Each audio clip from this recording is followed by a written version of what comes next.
Into the SorareData Strategy Show. I'm Andrew Laird. You can find me as Lairdinho on Sorare. Joined as always by Sean Newsham, PSU Fans 2 on Sorare. We were starting with, we were going to start like a second ago, and then Sean's dog started barking. And then we were like, maybe we should wait. And I'm like, no, because everyone gives me a hard time for being late. So we started. There And they are. There they are. You were just commenting about how they were like, calm down. And we may just have the dogs for certain times today. But anyway, thank you everyone for joining us live in the chat. I see Casper G was first. Wasn't even confident that they were first, but they are. So thank you for joining us. Got a bunch of other people here. We're going to talk about, there will be a gallery review today. Chani, I see your question. There will be one. It's the one that we were going to do last week, but we didn't get around to it because of my own technical difficulties. But so we'll get to that. We're going to do that one at the end. But we have a lot to talk about this week, and it's mostly going to be about limiteds, I think. Sean, freshly shaven, for those of you who are listening, you jumped into limiteds this week. I don't want to say, like, I don't want to equate how you are doing limiteds to how people who may be starting off with a smaller budget got into limiteds. But can you explain to a few people why we're now seeing you in the limited contests? I got bullied by Laird. He made fun of me and just too much. And as you guys can probably tell, I'm very susceptible to peer pressure and care about things like that. So I just was like, man, I have to go into it. But no, Professor Techers nails it on the head. My sort of entry into the limiteds is like D2 sucks and we're never going to fix it. So I'm going to play limiteds because I don't have to keep buying super rares and uniques for D2. So it's really more so of a D2 is terrible. So I might as well spend some funds on limiteds and go in there. But yeah, I mean, I went really deep into the research pool and found some big sleepers in the limited department, like Joshua Kimmich. I'm not sure if you've heard of him. He's pretty solid. Jury and Timber. He was another guy that I found that maybe you're not familiar with, but I really went deep into the research bank to find some guys that would fill out my lineups there. Yeah, I would say that the budget for those who are like, I don't feel like putting any more money into the super rare unique divisions, and so I will just play limiteds. What I thought was kind of funny with you when you were doing it, because we were kind of like chatting while you were buying them, is if you are moving from an upper tier to a lower, and particularly with limiteds, there's not much negotiation for card prices. As you were just like, lowest on the market, buy, lowest on the market, buy. And I don't think that was necessarily like you have all of this money and so you can just buy whatever you want, even though you did. But it was more just like the market is so liquid that like usually the lowest on the market is kind of just the lowest that you want. And we lost Sean a little bit there. There we go. So like a lot of times certainly with popular players, that the lowest price on the market is generally close to the last sale and kind of close to what you would negotiate anyway. And with the price of limiteds, you're kind of like, am I really going to have to wait on an offer that I make to somebody that is $3 less than what the asking price is? I would say I probably lost 0.1 ETH. Well, all right. So how quickly did I fill out my entire limited team? Well, so you did exactly what you did to start. Like when you started Sorare, you were like, this is what I want to enter. These are the cards I think I should get. And you kind of mapped out how much you thought it would cost. And then, yeah, you were like, hey, I'm going to buy some limiteds now. You should watch. And I was like, all right, thinking to myself, like, I don't have 12 hours to do it. And within like 12 minutes, you had like 100 limited cards. Yeah. And you were set. I think the whole thing took me like an hour. Well, all right. So I did buy cards for the Underdog and the Specialist. So like that took me a bit longer. But when I actually went through and like bought the main people for the main teams, it took me probably an hour and a half to get through. Actually, I had someone that messaged me that I had bought like 2 or 3 of their cards, and they're like, well, I have more cards. I'm like, oh, all right. Am I going to want them? He's like, yeah, I have like Timber. I'm like, perfect. I'm in this. That's like in 10 minutes from now. But I told him, I'm like, all right, so you're going to give me like a slight deal so that I actually get the right price on these cards, and I'm just going to send it and you're going to accept it. He's like, well, let me see what you offer. I'm like, no, I'm just going to send it and you're going to accept it because it's going to be fair. And he's like, the first 3 I did, he's like, okay, yeah, I'll just accept these. But there was one card, you won't guess who it was, but there was one card that was the limited lowest on the market was quite a bit higher than like what he had been selling for. And that was it. And it was Joao Victor from Corinthians. Wow, the dogs really like that one. So you talked about how you were buying cards for Underdog. We went through a whole thing last night, you and I, about legends, and we'll talk about the Specialist and Underdog. I see a note here by Josh Forth that Safonov has COVID, which is great since I actually made a last-minute switch to put him into my Legends team. So it's nice to know that one is dead before the game week starts. I guess it's technically started.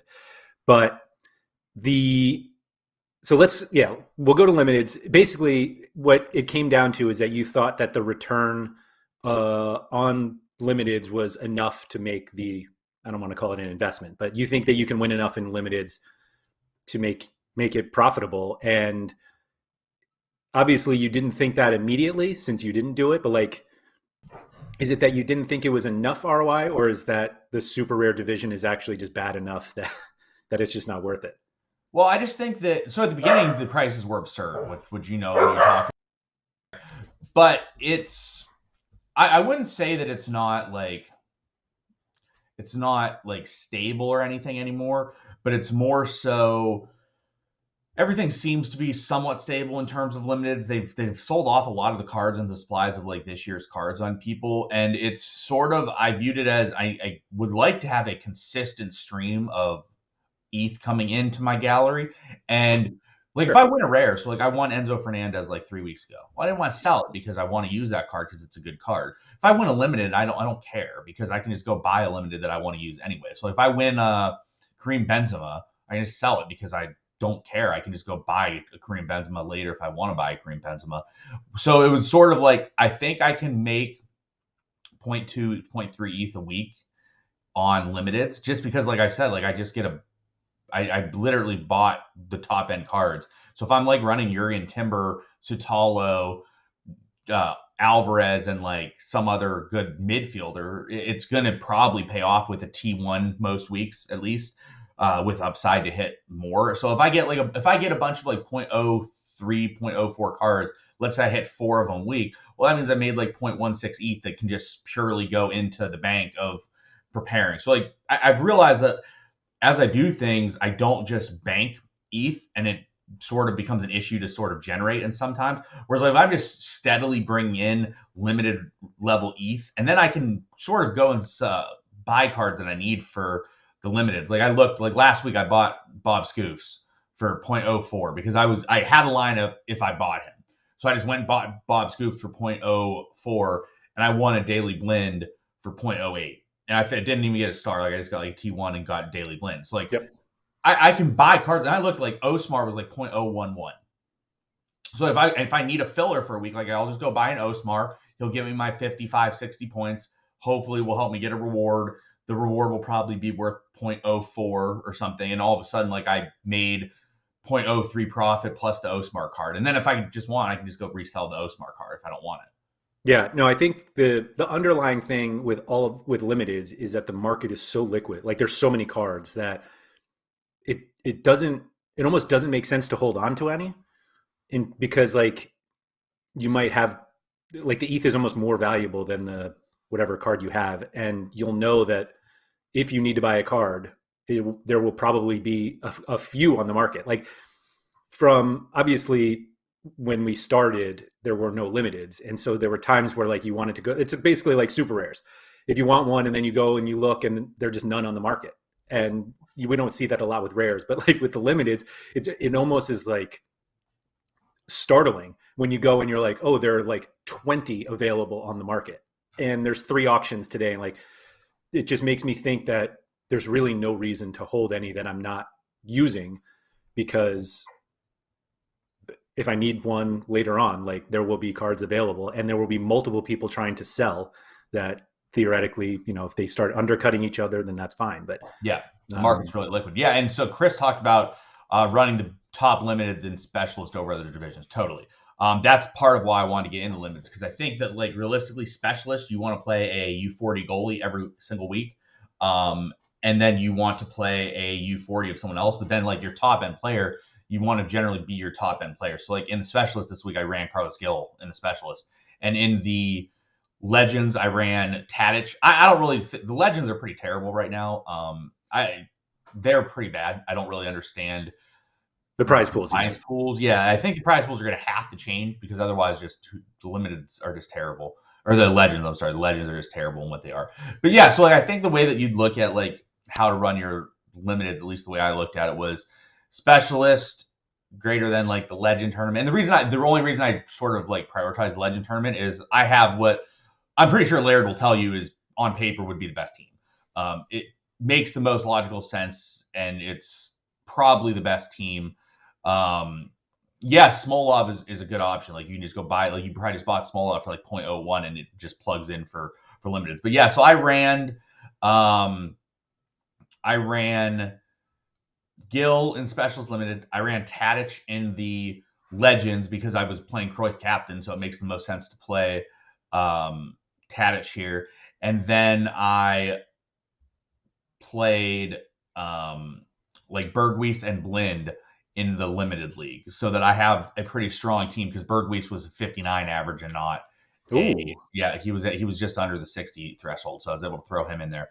Actually, what's funny is I would have had a full Ajax stack in the specialist if you could have multiple players, except for the goalie. So I would have ran Mvogo, Blind, Clap. Can you not in legends?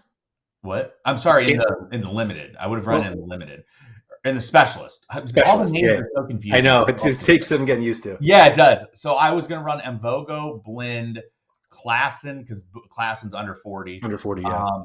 Bergwies and Tadic is what I would have ran if I could have ran. So, like, I think the specialist is set up really well, because it really takes a lot of thought into the lineup, I think. So I kudos to Sorare on the specialist. I think the specialist is really, really well done. The underdog kind of sucks to me, because you're just basically slapping some garbage down, and whoever's garbage is less stinky that week is going to win, which is fine. Like, I mean, I'm glad they're giving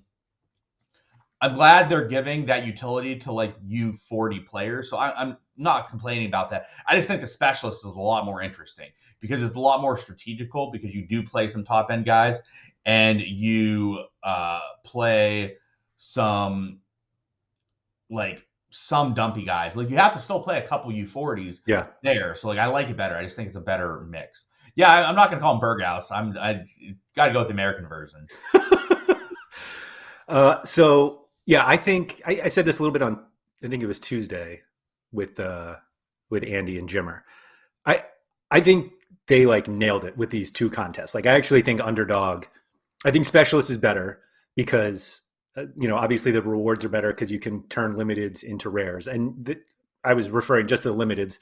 We haven't really seen, like, super rare specialist seems like, I don't want to call it like a lottery ticket, but with only 3 prizes, and obviously there are not going to be that many entrants, but it just felt like the prizes weren't high enough there. And, like, I couldn't even play it anyway. I don't have a super rare goalie, so I wasn't going to play it regardless. But Mvogo came in well in everything this week, Laird. I just had Mvogo all over the place. I could run him everywhere. Right. Yeah. Mvogo is probably my most important goalie of the week. What's that? I said Mvogo is probably my most important. Yeah, right. For sure. Yeah. I will say, so some people were really prioritizing the specialist super rare. If you had a goalie, would you have prioritized it? Probably not. Yeah, that's what I did too. I didn't really prioritize it. Like, I have a lineup that makes sense, maybe, kind of, but I didn't prioritize it, because I just the uniques they gave out were just not very good. That I was just like, I think care as much. I mean, I would still love to win it, but I was not going to play Carlos Gil in that, right? Right. Yeah, like, so I was just like, my lineup was like Mvogo, super rare, Guillamon, who's been really good for Villarreal or Valencia, and then Pedro Porro, who, if he plays, which is sometimes questionable. He's in and out of the lineup way too frequently, but he has upside to put up big games. Luka Oyen, if he plays, he should smash Sarang. And then Johan Boli for whatever team he plays for in the Asian Champions League. I don't know what team he plays for. I think it's like Al Rayyan or something. It doesn't matter. He just popped up in my builder. I'm like, might as well. He's in, yeah. Yeah, so Josh mentioned it. 321 entries in the super rare specialist for 3 rewards. That alone sounds not great. But the fact that 2 of them are tier 2 uniques, 2 of the 3, like and seeing like what the tier 1 uniques were from the first limited scouting season or whatever they called it. I don't know. It just wasn't enough of a draw for me to try. Your range is probably 1 to 2 ETH on the card, maybe a little lower. So let's say that your overall like equity is like there's 3.5 ETH worth of cards in the division, and you have a 1% chance of winning. It's just not worth the sort of resources allocation that I think that it would make sense realistically to be. Like Black talks about it, and I do agree with this. Like he said that the number of real lineups will be quite small in the special super. I do think that. Like there's not very many lineups that I think will be legitimate because I don't think people are playing their best cards there. So I think a lot of people are just they literally can't. Together. Yeah, well they can. Well, but like they can play like their card. Like I have a Carlos Gil. Like I could have ran if I wanted to. Let me see. I could have played Carlos Gil. I could have played whatever goalie. Well, I would have played Mvogo. So Mvogo would have been the goalie I played regardless because U4. So I could have played Mvogo, Carlos Gil. I probably would have played Guillamon because he looked like my best U40. And then I would have been able to play like 2 reasonable mids or a mid and a extra. So like I could have played, I don't know, Steph Peters has a pretty good matchup this week if he plays. I could have played him. I could have played Renato Augusto. I could have played De La Cruz. Like I could have played better cards there if I really wanted to. And it just didn't make sense to me, really. I don't really think it was a GPP football economist because, and for those that aren't familiar with DFS, that's like a big tournament where you can win big prizes. The reason I don't really view it as a GPP is your prize pool is just capped. Like you're just not going to win a good card, most likely. Because let's be honest, there are good T1 uniques. Sure. There are. They're not giving them away in this. Like, it is not going to happen. So like the T2s and T1s, like you are probably looking at, you maybe if you are lucky going to get a card that is serviceable. Which if you get a serviceable card, you're probably going to get 1 to 2 ETH from it. Maybe. It depends where it is. So like I don't really view it as a GPP because your upside is severely capped. And like I can get that type of card realistically in every region. Maybe it was a mistake though. Like maybe I should have prioritized it more over like instead of America and Asia super rare division where there's not even a tier 0 and their tier 2s and tier 1s are not great.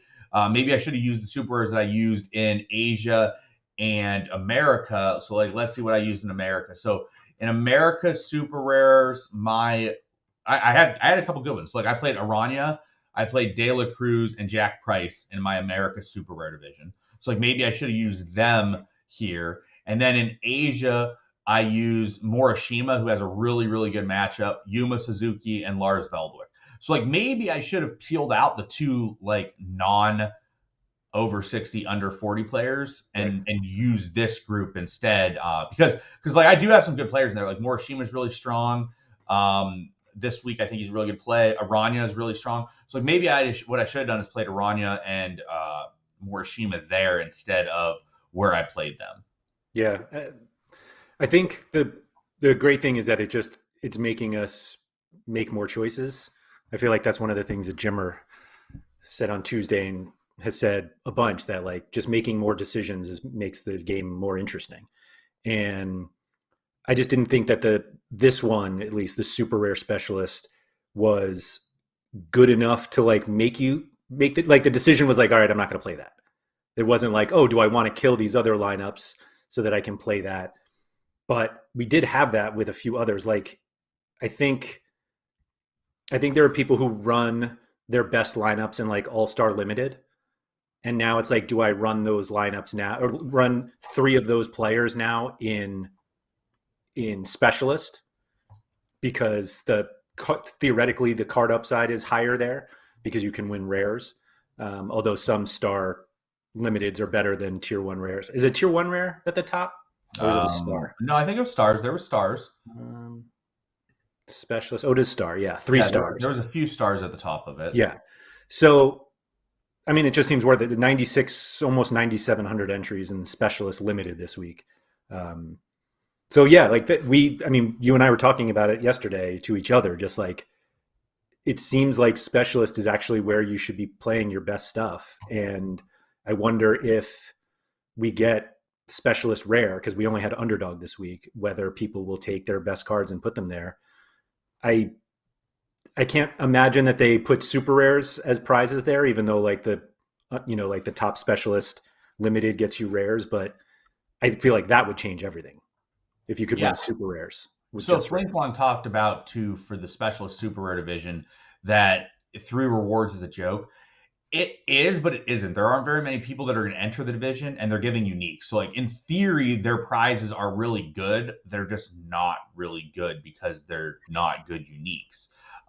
And so I wouldn't say it's a joke, though. I think there's definitely worse. Like the Legends, for example, the Legends are way worse than any of the Specialist stuff. Like the Legends rewards were pretty terrible because they're only giving out Legends. So if you're only going to give out Legends with Legends, there's no point to have Legends realistically. So I think they will change it and effectively give out limiteds or rares to some extent there because they can't just give out limiteds. I think if they just give out limiteds, that's just if they just give out Legends. It's going to be a dumpster fire. So Techers confirmed that next weekend, game week 262, is Specialist rare that pays out super rares. So yeah, which again though, like you're going to get. Are they going to, if you're not giving out T1 super rares, who cares? Realistically, like, I'm sorry. Actually, I did. You know what? That's not true because I won a Calabria tier 3 last week and I sold it for 0.4 ETH. Yeah. So there is some that are out there that are solid. Yeah. Yeah. 20 super rares, 55 rares next week. Yeah, but only 1 tier 1. Yeah. Dragos talked there were not many goalies eligible for the Underdog. Dragos talked about how his worst goalie is 41. I have a lot of cards, and I think I only had 2 goalies that were eligible for the rare. I only had 1. Yeah, the only reason I had 2 was because Mvogo started, and he had a 20 on his registry. Otherwise, I would have only had our boy De Kaiser. No, I don't have his rare. I have Howland's rare. Those are the only ones that I had, though. Like there were, didn't you and I look, and it was like 14 people were eligible. I think that was right. 14 goalies. Yeah, so like there really is not many goalies that were eligible for it. That's going to be the case throughout. So Tecker said next weekend there's 5 tier 2s and 14 tier 3s super rares. Who cares?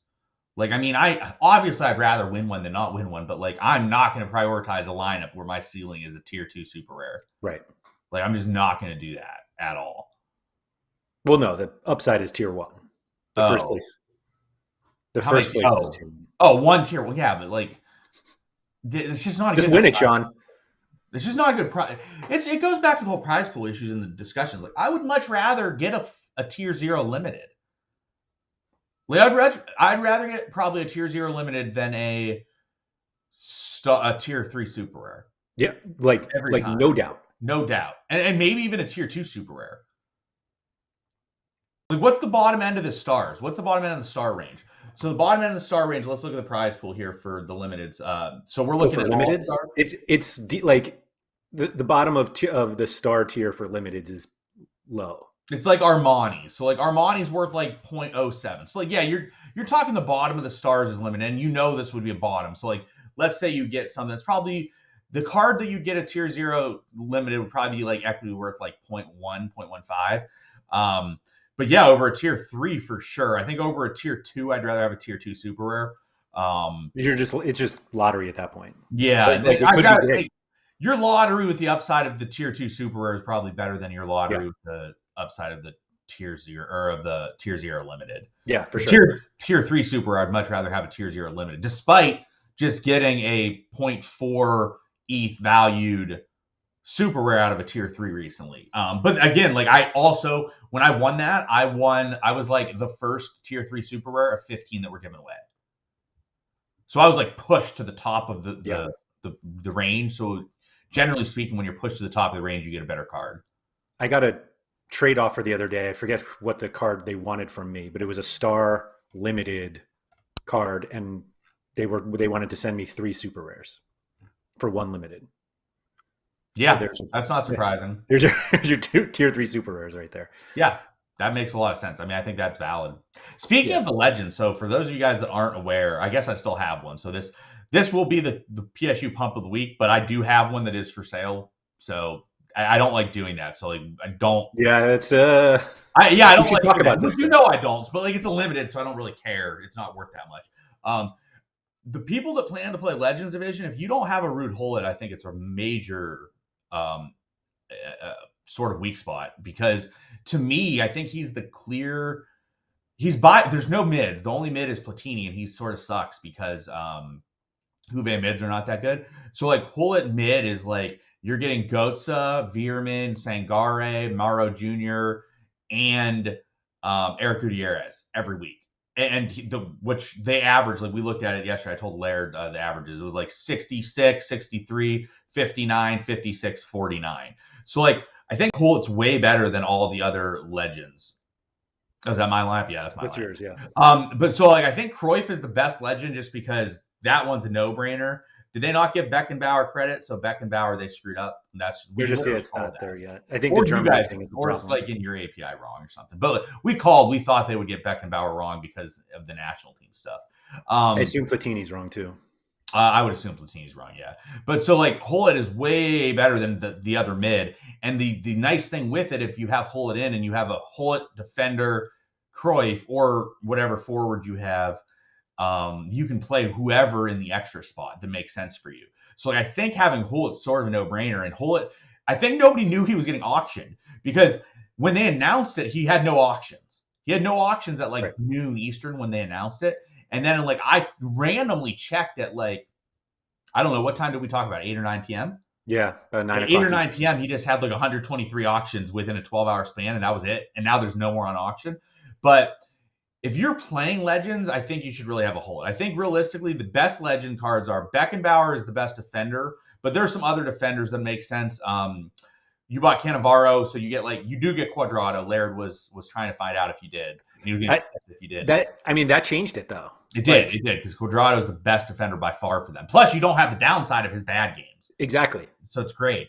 And then like Zanetti's a solid option. Really, the only legends that are clearly worse than every other card is the AC Milan legends.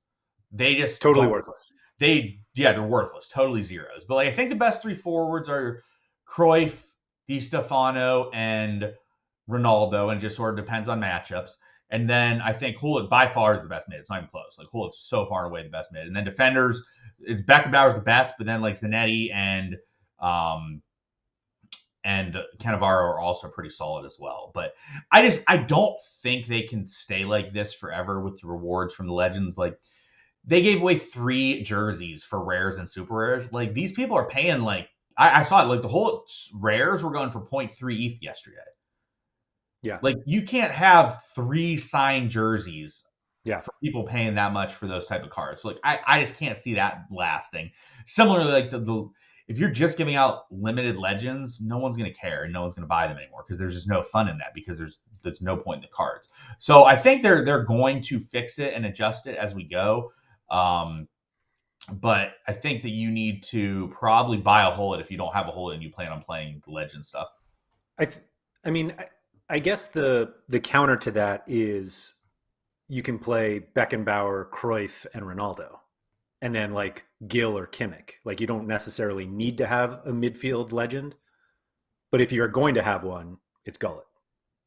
Yeah, by far. He's Hullet's the by far best legend mid. Like as of right now, like I mean there could be more that come out eventually that are on steroid teams. Like obviously if you get a Bayern midfielder, that's the card you want. But PSV is pretty high up the list of where you'd want a card from a midfield for real. Like forwards, you have the best forward. There's no team that has better forwards than Ajax, so you have that covered. Midfielder, realistically speaking, there's a few teams you can probably get a better midfielder for, but not many. And then defenders, there's the only team that I can think of that's definitively better than Bayern is Ajax. So you're kind of limited in what you're doing. And then goalie, I just don't think matters. The goalie is never going to be the one you play the goalie because it's literally just that team's goalie. So, like, for example, like Casillas is just Courtois. So, like, you could just play Courtois and then play the limit. And right. You don't need the. Do you have a list yet of the amount of people in the limited division that have 3 legends in the lineup? I don't yet, no. Yeah, so are you able to get that later today? I'm gonna try to get it. Okay. So like we talked about it beforehand. People are not gonna play 3 limited. If you are not playing 3 limited, you just lose.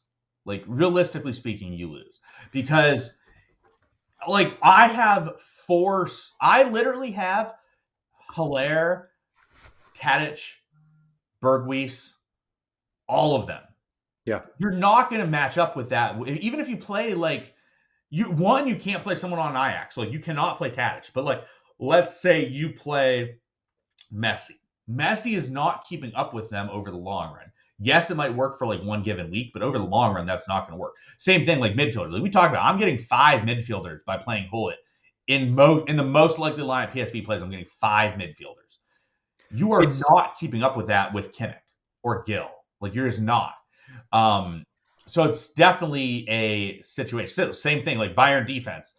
I have all 4 Bayern defenders. One of them's probably gonna have a good game. And there's also no rotational risk because you're getting the people that are playing. Right. So you're removing that part of it. I think that part is really underestimated. That we were talking yesterday about whether Gill or Kimmich was the better option.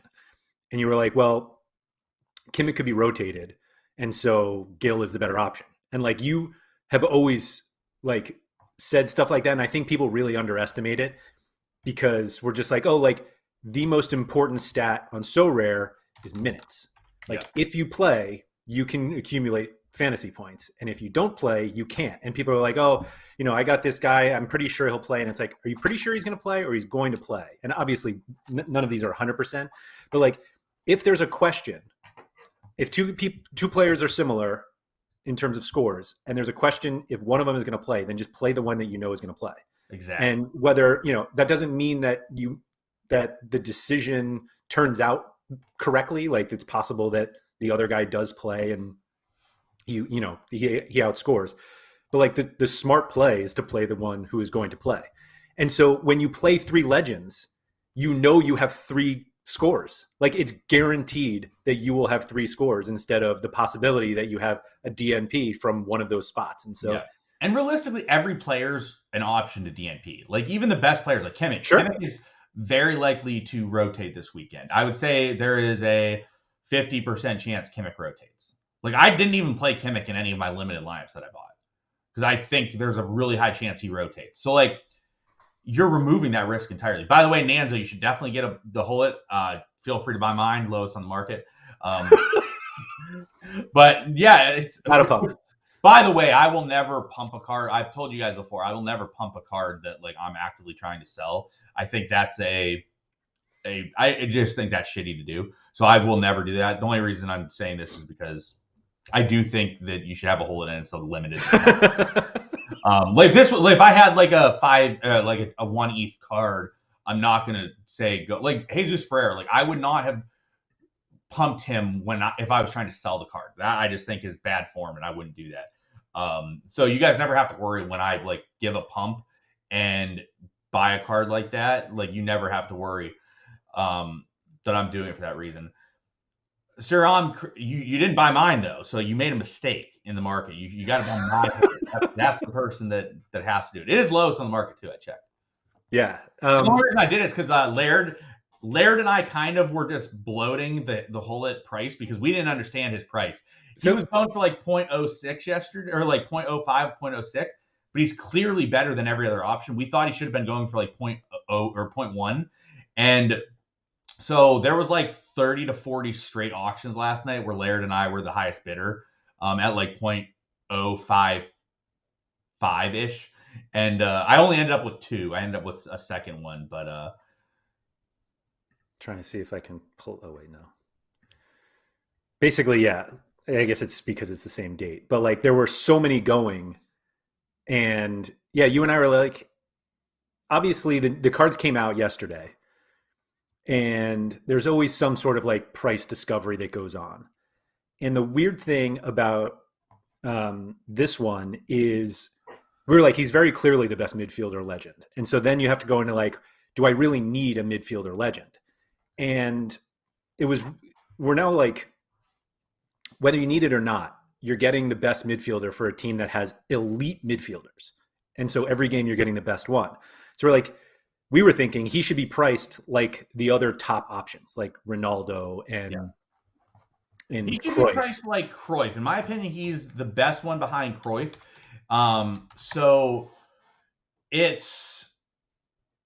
So Ronaldo is cost currently 0.082, and Cruyff costs like what 0.09. Yeah. He should be somewhere in between that. So like Cruyff costs 0.0911. So like I think Hullet should cost 0.08. Yeah, 5-ish. Also, if I bought your Marchesson, that was a disaster time for me. I have an Mvogo to sell you if you want for 1.5 ETH. Nanzo's saying you got undercut that was too. such a good week for me. I paid so much attention and bought 2 cards I thought were just steals and just got obliterated for it. Literally, dude just air leads the goal and gets benched immediately after I buy him. When he literally had stuff set for the rest of the season. Someone paid Techers brain. So the first one on the market, that's the first one. 0.385. Yeah, that's the first one though, which is like absurd. Yeah, I don't know what the deal is with those. I mean, I think Zora was the one who like got the 1 of 100 Ronaldo and 9 of 100 for the jersey mint, but like I don't think anyone really knows what those values are yet. But anyway, never will. It's only one person. Like one person comes and makes the play. Like that's when it matters. Right. So we obviously just see that, you know, the auctions were kind of all over the place. That was kind of the weird thing, is that like these two, they're not ordered properly. For whatever reason, the order is broken on SorareData. Is the order broken, or did they just not release them? Oh, I guess the auction time ended is broken on all of them. Oh, okay. I think it's because it's when it settled, and they all settled at different times. Yeah, and there were so many of them that it's just is all broken apart. Right. So if you go to the like even the early ones were in like that 0.9 range, and this is kind of what you expect anyway, that like as more cards come out, the prices go down. But it's kind of astonishing like where they went. Like 95 of 1,000 is 0.86 or 0.86. But then, you know, by the end, we're literally half that. And obviously we're totally biased since we bought in this 0.05-ish range. But yeah, I bought lower 20% on one and then probably lower 35% on two. But it goes back to your point earlier where I just said I'm going to buy it. I didn't really care. So I just paid whatever that auction was. Yep. Because I didn't care about the $5 it was if I waited for the next one. Right. But I don't know. I think he should be as popular as the others. Obviously, he's not as popular because we just haven't had as many cards come out yet. So I just, you know, as they release more, my expectation is that he becomes much more popular in these contests. I mean, I have the lowest on the market right now. It's 0.075, and nobody has undercut me. Nobody's undercut me, and I've posted it 2 hours ago. So like I don't think I'll go lower. I think he should go 0.085. Is what I think his price point should be. And there's only 4 below that price point right now. So I think it goes up. Like especially like you said, like he's probably going to put up a good score this weekend, and there's a really good chance that ends up being like a card you need for the contest. And if that happens, like he probably goes up. Right. I think you're starting to pump a little bit. No. I mean, I already did. I apologize. If it was a card that was of a legitimate high value, I would not pump it. So I want to talk about Underdog for a little bit, only because we talk about the Specialist so much. What did you do? Where are we here? What did you do to find these 5 clowns that you played in Underdog? I don't remember. I searched for you. Oh, I searched U15 with a score of 1 to 40 so that I eliminated all DNPs. Then I searched for an L5 of 1 to 100 because I wanted to make sure people played in the last 5 games. I set like the filter at like 60% over the last 5 so that I made sure I got people that were playing recently. And then I looked through the list. There wasn't tons of options in any of the categories. I think that like some of the forwards and mids maybe had like 100, 120 people, but that was about it. But I looked at matchups. I looked about some of the different options. I thought there was actually, so I had Mvogo here, but then my other Mvogo sold. Luckily, the only reason I realized it too is because you asked me if my limited Mvogo sold, and then I'm like, oh shit, I was using them this week. I have to pull them down, and the one sold. I pulled the other one down, but so I had already bought the Kaiser to use, so I just used them anyways. But yeah, so there was like 14 goalies, so you only had a couple options, and the clear best goalies, in my opinion, were Howen and the Kaiser. They both were big favorites until Mvogo became a starter. Then I think he was the clear best option there. And then there was not tons of defenders that were good options.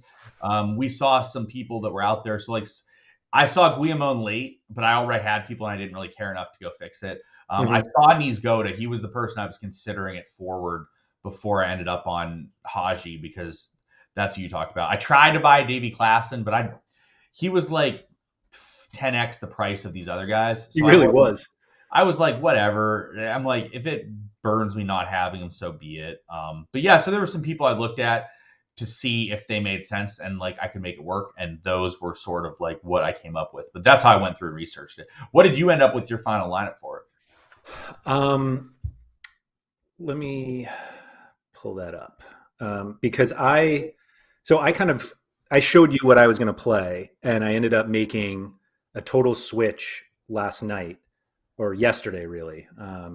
So Chris just talked about Marciano or being the top goalie. I don't think he was the top goalie. I think he was one of the better options, but also he's not like a long-term starter. So I'd rather, if I'm paying the price, I'd rather just get someone who's a permanent starter also, because then I'm not going to lose the value on him instead of him who has like 6 games left. Yeah. I think the clear best option was Mvogo. They're huge favorites this weekend. So Chris Quirk brought up Junior Alonso. You and I were both talking about him. Did he get an assist or a goal? Whatever he did, he got on the score sheet in the midweek. And flat after I told Laird, I'm like, there's no way dude's playing. Like, yeah, literally no way he's playing. And then he plays all of a sudden he gets a decision. But I also told Laird, I said, I'm like, there's no way you can be comfortable playing him because him rotating. Even if he like, there was 2 options, right? He didn't play in the midweek, which meant that you're not going to play him on the weekend, or he played in the midweek and then you're expecting him to get rotated during the weekend. So I was like, there's no way you're comfortable playing him anyways. Yeah, no, I ended up not playing him. Looking at all the people here, this is from the impact players on the Game Week Center from SorareData. I see Kei Ishikawa is still very popular from last week despite getting benched. So that could be 71 lineups that are already gone. But so in addition to doing kind of the same filters that you did, like I went to the live offers and, set up the filters for everyone that I wanted to get or to see who qualified. And then I went kind of a different step where I was like, who are the big favorites this weekend? Like, are there any teams that are huge favorites that happen to have a guy who's starting who just hasn't played well, or maybe he's like subbing in? And so I ended up going with like a slight Monaco stack, which sounds funny since this is like not supposed to be a stacking contest, but I went out and bought Fofana and Golovin. I don't know if it's Golovin or Golovin. I always I think I go back and forth. But anyway, so I played the 2 of them. Monaco's a big favorite this weekend. Haji Wright is like, as you... I wish you didn't play him, because if you didn't play him, it would mean he would score for sure. Yeah, absolutely. So I played him. So Wright, you were like, who are the forwards? Because the forwards were ugly. Like there were just not that many guys. And I was like, I found this guy Haji Wright, and you were like, he's starting, he's for a favorite, I'm buying him. Like that was it. There was no additional. I didn't want to put too much thought into this. Like I wanted to just get something that made sense without spending like hours looking at XG, XA, all that nonsense. Like I was just like, I don't look at that stuff anyway. So I was like, I'm not going to do that. Yeah. So, and then we were talking about how Howen is an option, and then Petrov I bought Petrov for $5.50 earlier this week because he's been playing really well lately, and Josh Forth said he was going to start, and I was like, that's good enough for me. If Josh says something, then I'm cool with that guy starting. So this is what I ended up with, and I basically just need Monaco to smash. And the benefit of this lineup is that Haji Wright plays Monday, so I got I'm not. Yeah, so I'll be honest. If you just told me he played Monday, that would have sold me immediately, because then I would be like, oh well, he can't piss me off till Monday. Yeah, exactly. That's exactly what I was trying to go for. Yeah, that would have sold. I would much rather my guys play on Monday than my guys play any other day. The longer it is into the weekend, because if my lineup doesn't matter by then, I just don't care. So it's great. And then if my lineup does matter, I get to sit there and sort of sweat out whatever's going on. Right.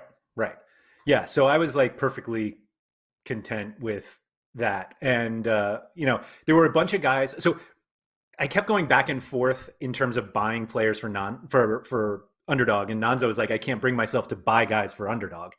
Like, I was willing to do it for limited. I was not willing to do it for rare. And if I scroll down here, like, my rare lineup is absolute garbage, but it's the guys that I had. Like, obviously the players are not supposed to be that good, but that's not that bad. I don't even want to talk about it, because there's just like, it is what it is. The rewards were so bad that I was just like, I'm just throwing this in. But anyway, I think that's not that. Actually, I actually played Niesgoda there. I played Jack Wilshere there. Jack Wilshere. What does he even play for now? I think he's in the Danish league for something. Oh, that's right. He's in Denmark. I forget the team name. We both played Sambi together, and then I played. Oh yeah, Sambi was a lock as soon as I saw that Thomas was out. But anyway, I didn't care that much about it, because it just I think the way that I view that, and it goes for both, not the limited. Limiteds cost like nothing, so like you could get decent limiteds in, you might as well. But the rares, I'm not going to go out and pay for the rares unless I have a really good lineup. Like, hypothetically speaking, if I had like Carlos Gil that was he's like under 40 for whatever reason, like, I would be like, all right, I'm more interested in this now than I would be otherwise. But if I don't have like that elite level player or two that is just really, really good in there, I will just play whatever I have. If Carlos Gil gets to an L15 of under 40, I'm just quitting Sorare. I'm going to be very sad with that. I think the beginning of the season international break was at a really good time for him, because he was getting beat up, and they had a lot of games condensed. So I think them having that international break was a good time for him. Yeah. So anyway, so what I was going to say before, so the way that I went about buying some of these under 40 limiteds, like, I bought Tolkien, and then I was like, I don't think I'm going to use Tolkien. And so I sold him. And like I was saying before, the liquidity on limiteds is high. And so like, you can get out of these cards pretty quickly. And this isn't like some big secret, but like, the earlier you buy them in the week, the more time you have for those cards to appreciate. Like, the closer you get to a deadline, players who show up on all in the filters for, L40 of whatever, under L15 under 40, or 40 and under, excuse me, just become more popular. And so like, if you get these guys early in the week, meaning for the weekend game weeks, like, you could turn it around. There was a card I bought yesterday. I forget who it was, but the card was purchased earlier in the day. Like, it was like an hours long flip, but the person I bought it from made 70 cents. Like, I'm not like, it sounds like I'm like talking down to people who are like trying to flip cards, but like, that almost didn't seem worth it to me. But I mean, it can add up though. Like, if you sell, like, yeah. So for example, so like, when I bought Tolkien, I paid 0.0265, and I bought him Wednesday night. The lowest on the market right now is 0.299. I literally just listed mine right now, because like, I'm with you. I think you just sell a lot of these cards, because like, who cares if they can't? Like, Tolkien's not going to remain in the Underdog, so like, I think you could sell him realistically. Yeah. But so like, I listed him at 0.029, which is by far the lowest on the market. It probably sells because, like you said, the market's limited. It means I make like $8. I think you could definitely, like, if you're trading the limited market, which is something, again, we don't really talk about trading. I think there's definitely a content opportunity for someone to buy, like, or to like do a trading show. because no content provider really does it right now. Like we don't do it, we don't talk about it, no one else really talks about it. I know Techers does some stuff with it, but not to that extent. But like if you buy 30 guys like this a day and you flip them for $10, it's not a bad day. Like you can make a good amount of money a day doing this stuff. Yeah, no, I don't disagree at all. I think the only issue content wise is that it just turns into like a pumping show. Well, that's exactly the problem. It's the idea of like, oh, here are all the deals that I made today. It's like, okay, well, that doesn't help me. And then on the other side, it's like, here's what I just bought and I'm trying to sell. Then other people just, I don't know. I haven't figured out the, that's no, I agree. I mean, part of me is I'm not familiar. Quinny just said someone does trading content. So yeah, like check that guy out. Quinny says his name's Flair. I'm not familiar with him. I don't look for trading content. So like that's not something I would go for because I don't have time to just trade the market typically. Yeah, like you said, like so all right. So like I bought Howen at like 0.0447. I can probably sell him now at 0.04. So like I might lose like $5 on Howen after using him for the week. That's not the end of the world. That's fine. I think that's something like that's totally realistic. Yeah, the way that I was looking at it, and it was more as the week went on that I thought of this because like I bought Haji Wright early. I bought someone else. Howen also went up yesterday. Since like before the lock, Howen was at 0.055. Yeah, no, I mean, there's like a there's a decent chance that you can make more trading than you can actually entering Underdog. Yes, if you're willing to like put that work in. So, but like I think just the benefit of buying the guys early is, meaning it like basically early as the game week opens. It just allows you more time to happen. Like I bought Brahim Diaz like early in the week, so I was like, oh, he's a forward that qualifies for Underdog. And then like the more I looked into it, I was like, he may not start. He has been starting, but like guys are coming back. I'm like, I'm out. So I bought it for 0.0222 and I sold for 0.0225. So that was probably my 70-cent profit, but I wanted out. And like if you're just purely trading, I think you can make a decent amount of money by just purely going in and buying and selling players. Like if you are selling 100 players and you could sell 100 players an hour and make $2 a piece. That is a fantastic hourly rate. Yeah, I don't think you're buying and selling that many players though. I don't know. You could. There's a lot. The market's super fluctuating. Sure. I mean, I obviously I don't think you're going to sell 100 players an hour, but like if you sell 25 players an hour with an average profit of $2 an hour, you're making a $50 hourly. That's a pretty good hourly to be making. Yeah, I totally agree. Totally agree. So the longer I was like working on my Underdog limited strategy, the more I was like, I don't really want to buy guys that I am going to post for sale immediately. Like that doesn't mean necessarily that I want to sell them again, but like the reason I got Fofana and Golovin is because I thought like I could use these guys again. Like Monaco has like a decent stretch. I can play them in Champion Europe if I wanted to when they're huge favorites. Like there's also no guarantee that they're not going to be eligible next week. So there's that. And like, it was just more, I don't really want to buy a bunch of guys that I will never use again, and I have guys that I did from last week that are like that I just like can't get rid of because they're so worthless right now. So I think the thing with it is that if a player's gonna, realistically speaking, the guys that you're buying, right, you're expecting them to put up 50 to 60 points. Mm-hmm. Probably. If they're putting up 50 to 60 points, they're not going to be eligible for long. And if they're not eligible, then therefore they have no value because you're never going to play them again. So like, I think I personally, and I'm literally just listed all my cards that I bought this week, except for the goalies, because goalies, I think having goalies is okay. I agree with that. But the players, I'm not as interested in the players. So like, I feel like it's just, even if you break even, like, so for example, like I list Tolkien and I break dead even. Cool. I'll just go buy that exact type of card again next week too. Exactly. So I think it's just sort of you just move them and sell them, and then you bring in the next player that you think makes sense for that given week, and you just do it week in, week out.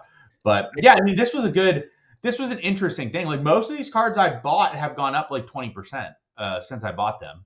So I think that's a good thing.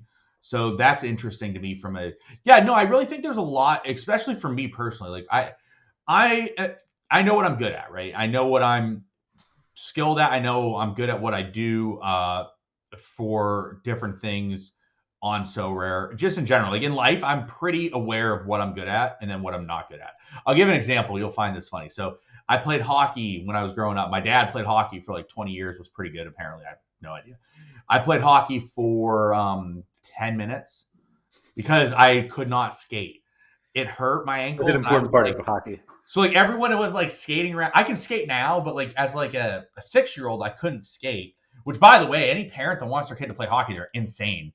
The times they have to play are ridiculous, and the price you have to pay for. I was going to say this is not a cheap sport. My parents should really thank me. But anyways, I was like 5, and like everyone's like skating around the ice, doing whatever they do, and I'm like holding on to something being dragged around the ice, and my ankles hurt. And I'm just like, I'm done. I walked off the field. So my mom used to say that like, oh, you don't like to do stuff, or like you quit stuff easily. I don't quit stuff easily. I just know what I'm not good at, and I quit that. So like, for example, if someone told me to go run a marathon right now, I'd go out, like run 5 steps, realize I need an oxygen tank, and be like, all right, I'm done. Whereas, so like, I'm just going to not do things like that I'm not good at unless I have fun doing them, which like, I don't have fun playing stuff where I'm in pain and I wasn't having fun. So anyway, so like, I know what I'm good at on Sorare, and that generally comes from like the thoughts behind what I'm doing with lineup creation and who I'm buying and what reasons I'm buying them. I'm not a good trader because I just end up like holding a card and then just miss the window that I need to trade it in. And so like trading has always been sort of difficult for me from a pure standpoint. And I also like time is an issue for me. Like I don't have, I spend so much time on Sorare as it is. I don't have like an additional 5 hours a day to sit there and just trade the market. Which trade the market, you have to trade the market. Like if you're not trading the market as it goes, your cards could just completely diminish while you hold them. Yeah, I agree. So rewards are out, and I just checked mine quickly since I only had one. And the guy has an L15 of 39, and I was like, ooh, perfect. Like it just totally changes how you think about everything when you have the opportunity to use a card like that now. Let's see what I got. I got 2 tier 3s, so he's worth not expecting too much here, Laird. I've got this guy was a tier 3 limit, U23 limited, who is losing U23 and has been a DNP the last 2 games. So nice. I got 0.02 ETH. That's always an enjoyable. Oh, I had that too. Yeah. Good job. I got Marco Tolic. So he's on Zagreb, so I'm a fan of that. Oh, there you go. Even if he's not playing right now, I'm a fan of that. Yeah, he should crush whenever he plays. Marco Tolic. His L40 is 35. Actually, he doesn't. He's played the last 5 games, and he has an L5 of 34. So, that is impressive for that team. Maybe not. He had an okay game the last game. He subbed on 3 of those games, though. He looks like he is a sort of. It looks like he's like a striker. Techers joined me in the excitement of the L15 of under 40. Hey, I still like the team. I like that he's on Zagreb. Wait, was that the super? That's a super rare. So I got a Zagreb super. He played like in the middle 3 of a defensive midfield. Like, so would you trade that for a star limited? He is selling his. Yeah, maybe. His super rare probably I couldn't get 0.15 for. Like I don't think I could. I'm not even sure if I get like 0.12 for it. His rare is like 0.04. So I don't. Yeah, you probably take a star limited over that. Like I could do it, but you might take a tier 1 limited. Hey, he's 24 and on Zagreb. Like that's not nothing. It's reasonable to me if he starts playing. I got tier 1. Oh, I got tier. All right, that's not bad. I got Sakagawa. That's not bad at all.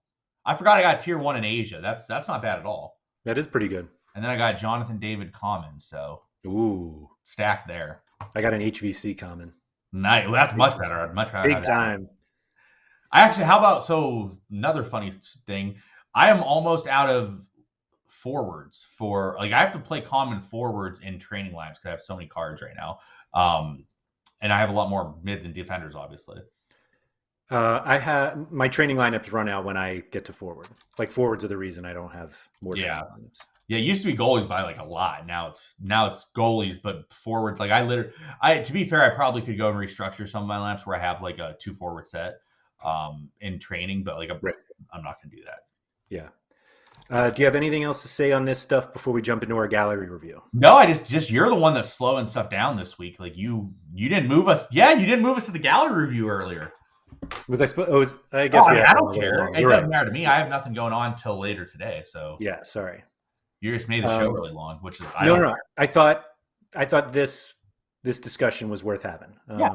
I mean, Because you know, I'm I don't. way too excited about Underdog and Specialist, and amazingly has nothing to do with the fact that everybody has to use SorareData to find all these guys. So Perfect. If Zagreb's only challenger team playing in game week 263, which I definitely knew about while doing my research for my limited cards, I like my Zagreb stack in week 263. yeah. Yeah, So this week, that's another interesting thing. I don't think there's a U23 goalie this week. yeah, I don't think so either. There's no goalie this week. As of now, unless someone starts that is unexpected, but as of now, there's no U23 goalie going into to the midweek, and there are U23 contests. Oh, I was going to say, are there? Because if they can't actually make lineups. Well, there's goalies that played. Like I have no idea how Sorare does it, but like U23 Rare is giving out 25 cards with no goalie. Well, actually, to be fair, I have no issues with. Like, there's no goalie, so everyone's on an even playing field with it. So I have no problem with it. Effectively, you're running a no goalie contest, which is more than fine in my opinion. Which actually sounds more fun. Yeah, it sounds like a lot better. Like I don't have to deal with it. Right. Yeah, the challenger prize pool was absurd this past game week. I didn't even look, to be honest. I don't even know what the prize pools were for this past week. Well, they were like absurdly high. Like I'm pretty sure that the last winning spot was like 160 points. And Pap actually, for the midweek, challenger midweek, yeah. Pap mentioned it to me early, like basically as soon as the contest opened. He's like, there are going to be 4-card lineups that win rewards because challenger's so bad. And I said that to somebody else, and I was like, we're all like, oh, that's great, like all these challenger rewards. And then when we get to August, and there are 5,000 challenger rare entries and 17 rewards because they give them out all now. I don't think they definitely are way more conservative. I don't think you'll run into an issue with that, but you're not going to get. I'm all for it. Like I would much rather see, in my opinion, the big weeks need to just be stable. They need to be stable and make sense, and the later weeks need to have a little bit of meat to them, but not something that hurts the big weeks, right? So like, for example, America last week. I don't understand why America was so small, but America Rare Pro last week gave out 6 cards or 5 cards. There was like 10 licensed teams. Why are you only giving out 6 cards? Like give out like 10, right? Yeah. Like 10. Like I put up, like I'll tell you, I put up, and this is like I wouldn't have won a card if you gave out 10 anyways.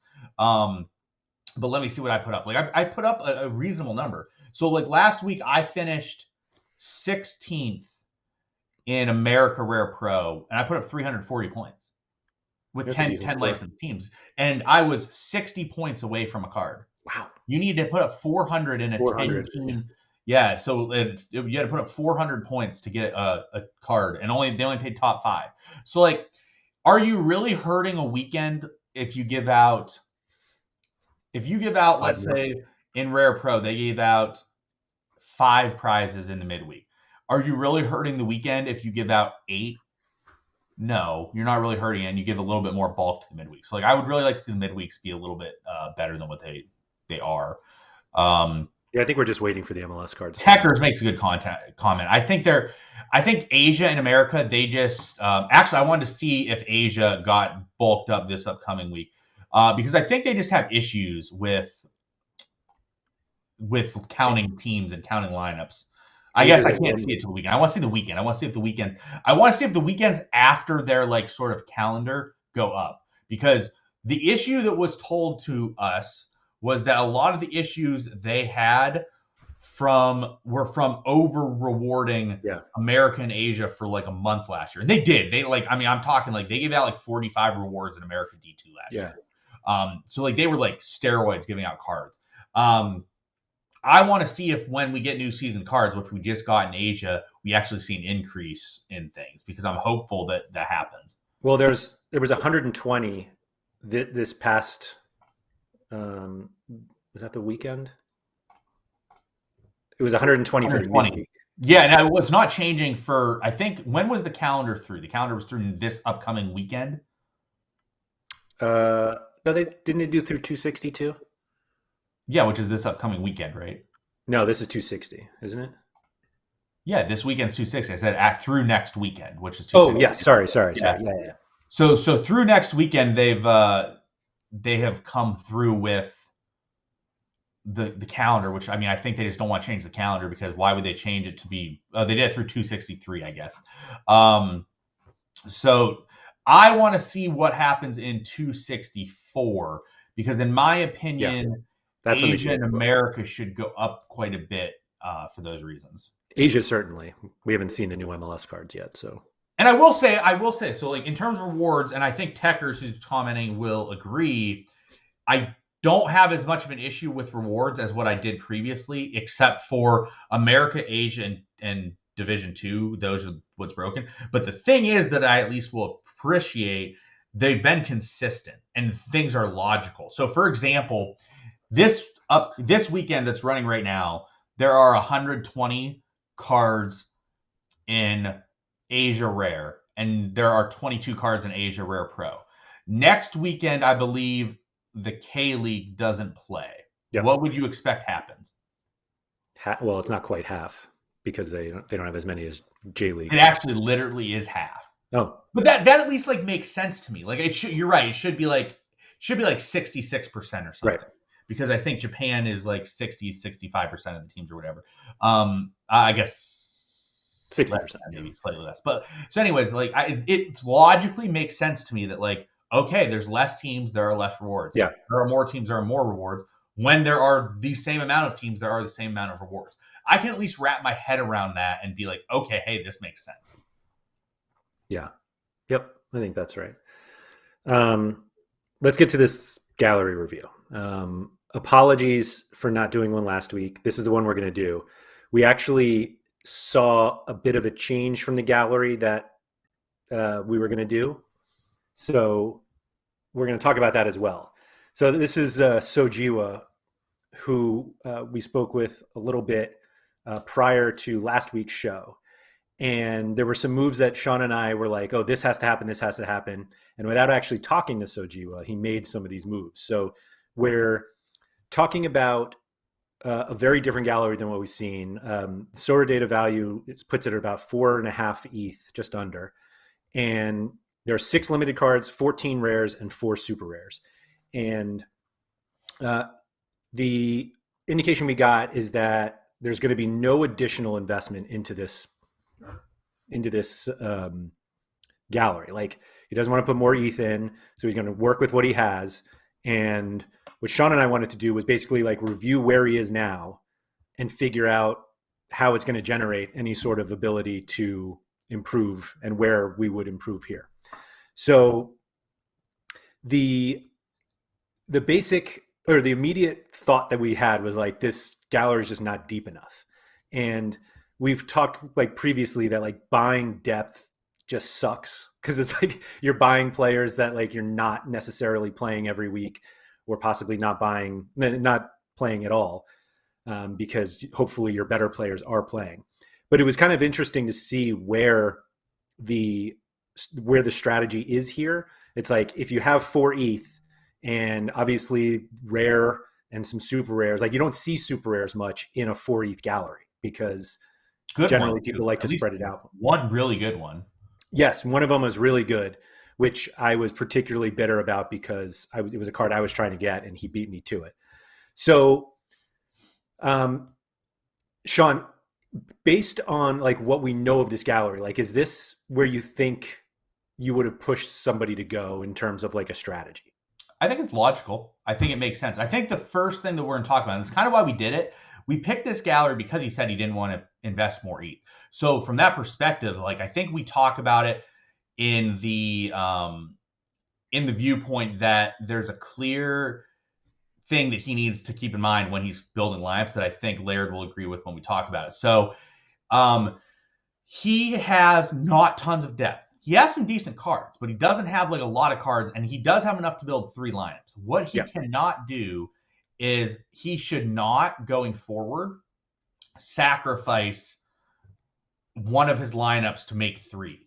If it makes more sense for him to make 2 lineups, he should make 2 lineups and sort of abandon that 3rd lineup. And that's the key with this type of gallery. So like, he has a legitimate D3 lineup he has enough for basically gas rare pro, and Asia rare. Yep. And the idea behind it, though, is that if he needs to sort of sacrifice on a given week, I think he should not sacrifice his rare pro or his rare lineup, and he should sacrifice his Asia lineup given. But so like 100%. That's something that someone doesn't necessarily always think about. So like this week, for example, he made 3 lineups. I haven't even looked at them. Like I don't know what his 3 lineups are. Yeah. So he has a rare lineup. That all makes sense. Those are all people that should play hypothetically and are in the lineup.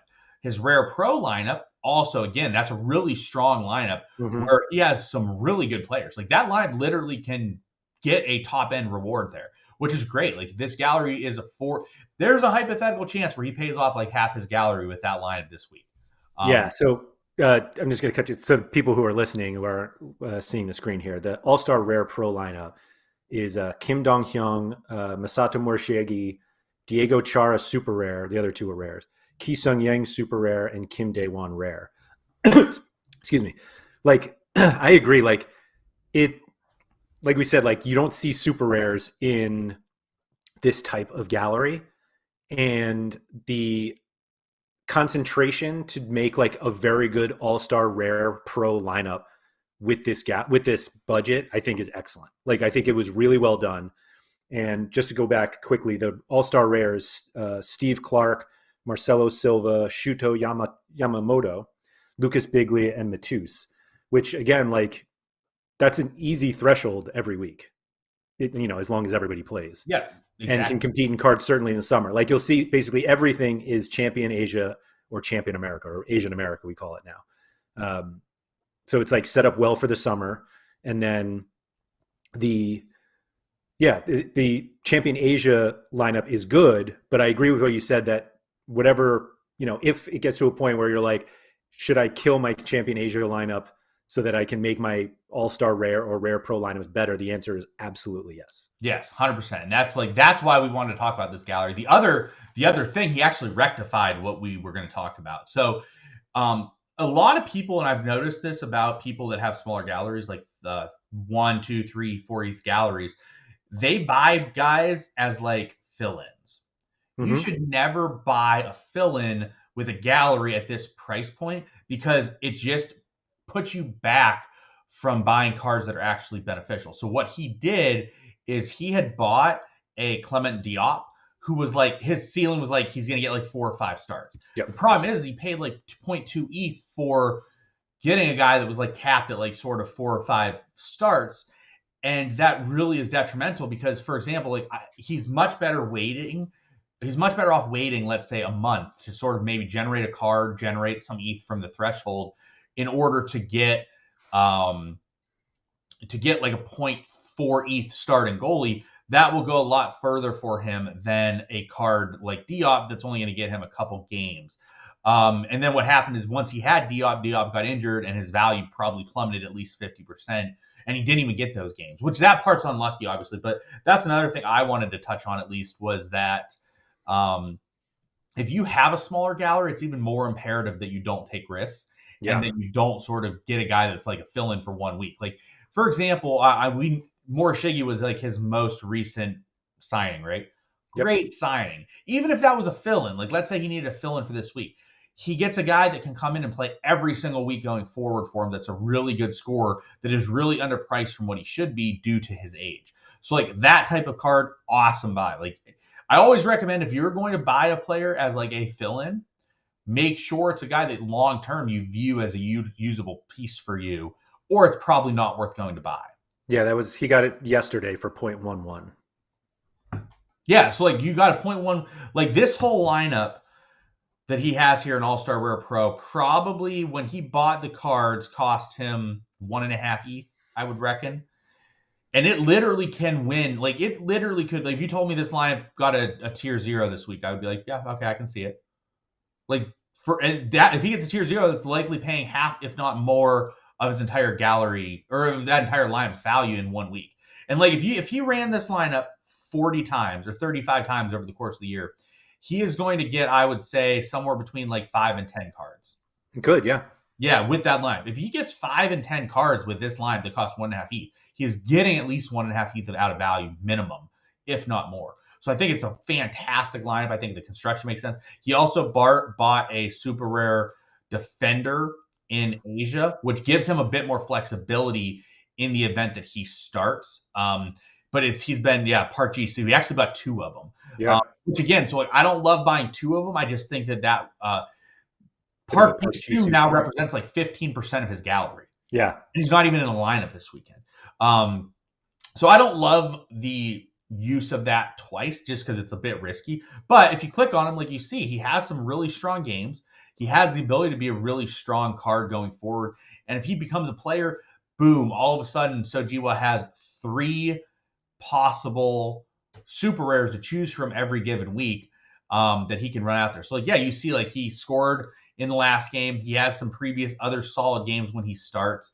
It's a bit risky to tie up in one card, like that much investment with what you have.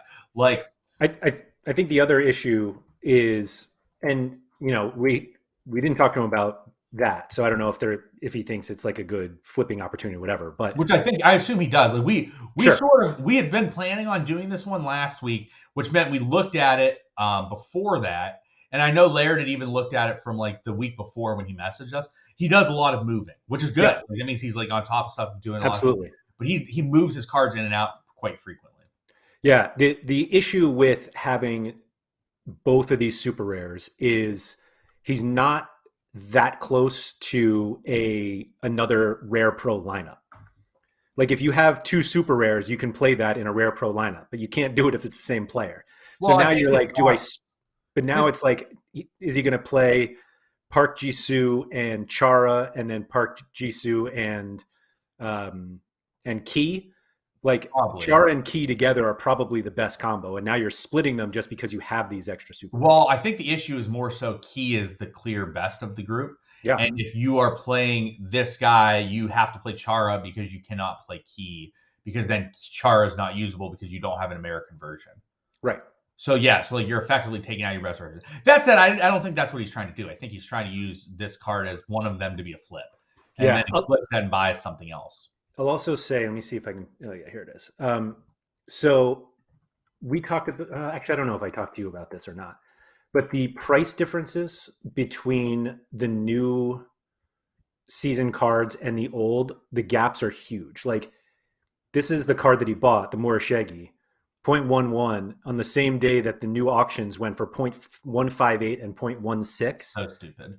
And like I understand there's an XP difference, but like the last year's Asia cards just come at a discount that just seems way too high for 5% XP.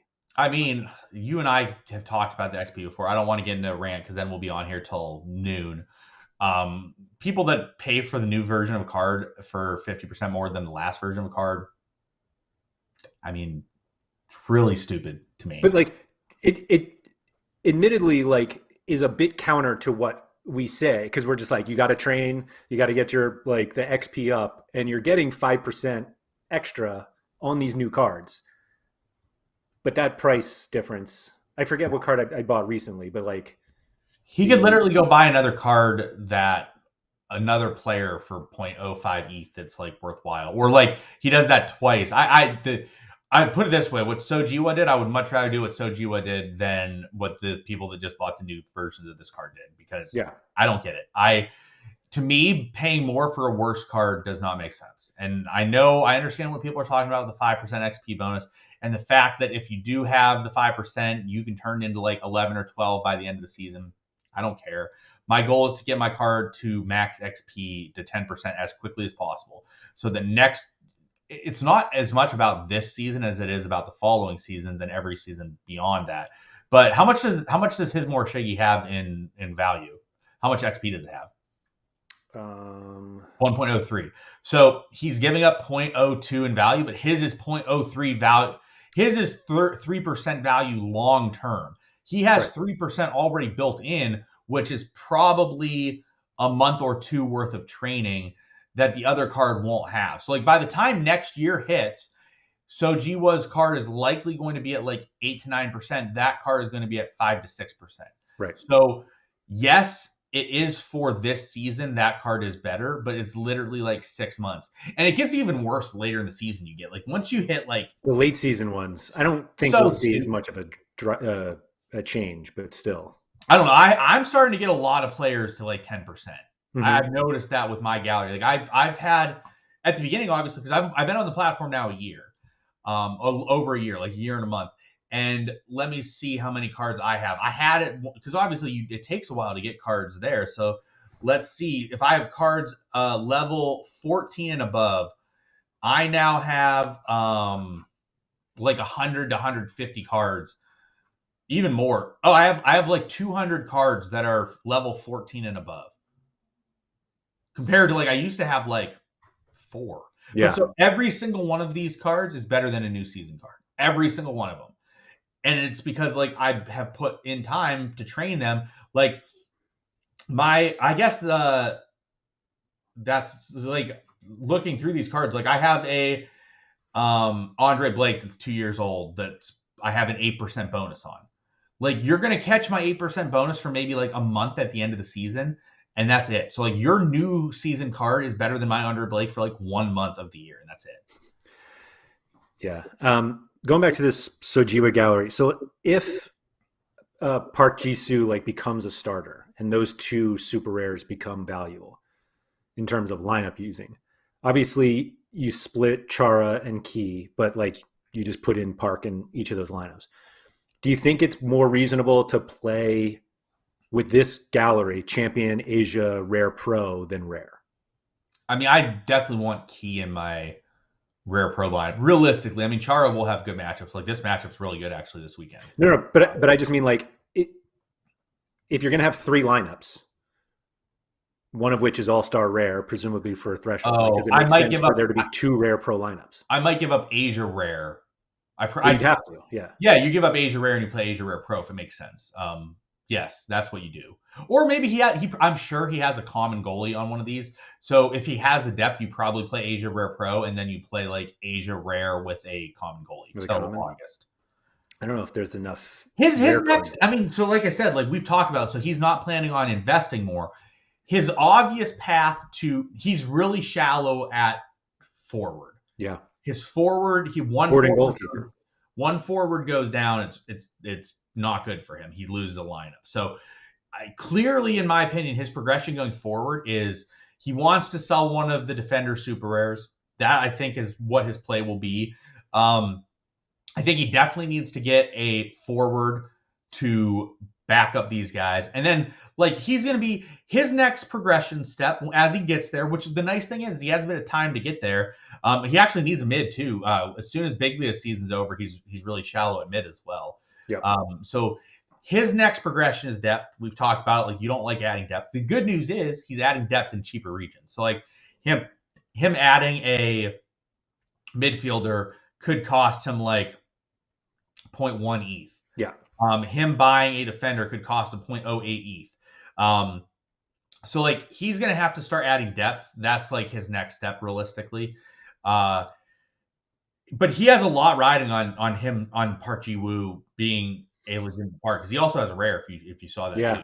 So like he has 3 of them, and it's just a really risky situation where if he's not a card that you can sell, you're just sort of stuck on it. And it's just a major part of your gallery balance being on him. So I think that he's got some depth to add, but right now he's fine. And realistically speaking, if he has to sacrifice his Asia lineup for All-Star Rare Pro, that's okay. And I think he's in a spot where he can do that for the time being and then add depth as he goes over the course of the summer with what he generates. Because he has good enough cards. He's going to generate ETH. He's going to generate rewards. Yeah. Yeah. No, I think he's set up really well. And at least for the summer, it'll be interesting if he has any plans to just tank it all when August comes around to get into Europe or not. So did he do that? Was that like, did he used to have Europe cards? Like, was that his plan previously? I didn't go back far enough, so I didn't even. Yeah, like I'm not sure if that's what he plans to do, but that's definitely a possibility. But I think he has he got plenty of time. He has plenty of time, and like his base and what he did as a base makes sense to me to some extent. There are a couple things I would have done slightly different, but like the thought process to me made sense for it. So I think he's on a good path. And I think that he's now in the depth accumulation stage, but he's in a spot where he can do that slowly, and he can do that as he generates rewards. Like all of a sudden he went, like you could win, like, so like last week I won the tier 1 that I forgot about, Sekagawa. He wins Sekagawa, he sells that for 0.28 ETH, and all of a sudden he brings in a midfielder at 0.1 and defender at 0.1. Yeah. Boom, couple depth pieces added in, and he put a little bit of ETH in the bank for that forward that he needs. Because I think he'll definitely need a forward at some point, but he's got a little bit of time to make that happen. Yep, totally. All right, cool. I think that's all that we have for that. Sojiwa, thank you very much for submitting your lineup for review. Sojiwa's got an excellent Twitter account as well, and YouTube channel, though he hasn't updated the YouTube. I gave him crap for that, but definitely go follow him. I think it's just at Sojiwa. If anybody else would like their galleries reviewed, feel free to contact me or Sean, either in Discord or Twitter. We have a list going that we say we will randomly pick from, even though we specifically pick certain ones because we don't want to talk about the same strategies every week. But we don't even say it's randomly picked. We just... There's nothing random about it. We very specifically pick what we want to talk about. We don't pick it based on, like, we pick it on what sort of makes sense from a talking standpoint that week. Yep. But like, yeah, we do have, like, I think we're at like 30 to 40 people. So with us only doing one a week, they're not going to all get done, and they're not going to get done very quickly. But they're good to do. The more we have, the more options we have from. We actually did. Laird and I were talking about. We have gotten a couple more bigger galleries recently than we previously had, which we've been talking more so smaller galleries, like 5 to 10 to 20 ETH type galleries. And we have gotten some people that sent in like 50 to 100 ETH galleries recently, which I would think that might be one of our next videos, because that would give us a little bit more to talk about. That's different than what we've been talking about. Right. Yeah. So like we have a number of galleries are similar. And so we're hoping that if we talk about one that's similar to the one that you may have submitted, that the strategies that we talked about for that gallery are applicable to yours. So yeah, and then when we get maybe in 6 months, we do yours because we haven't done that one in a while, and it's fresher. Exactly. So again, yeah, please contact me or Sean so that we can get you guys on the list. Thank you to everyone who has joined us in the chat. It was quite active today, so thank you guys for participating. If you guys wouldn't mind liking the video, it's always appreciated. Also, definitely remember to subscribe to the channel. If you're listening to the audio version, hopefully all of the visuals were explained enough that you guys followed along. If not, you can just listen to the audio version and watch the video. There's nothing prohibiting you from doing that. So definitely take advantage of those opportunities. Sean and I will be back. No, Sean will not be back next week. Nope. I will be back next week with someone else. I could be back next week if you moved it up to Thursday, which you haven't decided. Sean may or may not be back next week. We may be back on a different day. I'll be back with Andy as well for the Sorare Andrews podcast. So you'll see me there. But yeah, thank you everyone, and good luck this game week.